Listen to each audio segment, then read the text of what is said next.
সারা দেশে তীব্র গরমে অতিষ্ঠ জনজীবন। চলমান তাপপ্রবাহ আরও ৩ দিন অব্যাহত থাকবে বলে জানিয়েছে আবহাওয়া অধিদপ্তর। এই সময়ে বৃষ্টি হতে পারে, তবে কমবে না গরম। আবহাওয়াবিদরা বলছেন, এপ্রিল ও মে মাস জুড়ে থাকবে এই তীব্র গরম। এ সময় বিভিন্ন স্থানে কালবৈশাখী ঝড় ও বৃষ্টির পূর্বাভাসও দিয়েছেন। জানিয়েছেন, বাতাসে জলীয় বাষ্পের কারণে জনজীবনে বাড়তে পারে অস্বস্তি। রাকিব হোসেনের প্রতিবেদন। গত কয়েকদিনের তীব্র গরমে ব্যাহত হচ্ছে জীবনযাত্রা। তাপপ্রবাহ চলমান থাকলেও স্বস্তির খবর নেই আবহাওয়া অধিদপ্তরে। তাদের আশঙ্কা, এপ্রিল তো বটেই, পুরো মে মাস জুড়ে এমন পরিস্থিতি থাকবে। এমন অস্বস্তিকর গরমে অতিষ্ঠ হয়ে উঠেছে জনজীবন। সবচেয়ে বেশি কষ্টে দিন পার করছে খেটে খাওয়া মানুষ।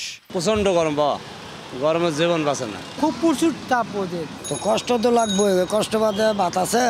তাপদাহের কারণে ক্লান্ত মানুষ গাছের নিচে কিংবা অন্য কোথাও ছায়ায় বসে স্বস্তি পাওয়ার চেষ্টা করছেন।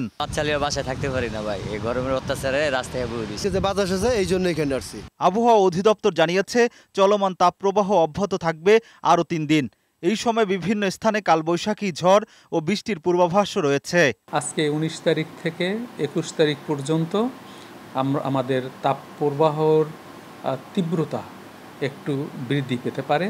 তারা জানালেন, বাতাসে জলীয় বাষ্পের কারণে জনজীবনে অস্বস্তি আরও বাড়তে পারে। রাকিব হোসেন, বৈশাখী সংবাদ, ঢাকা।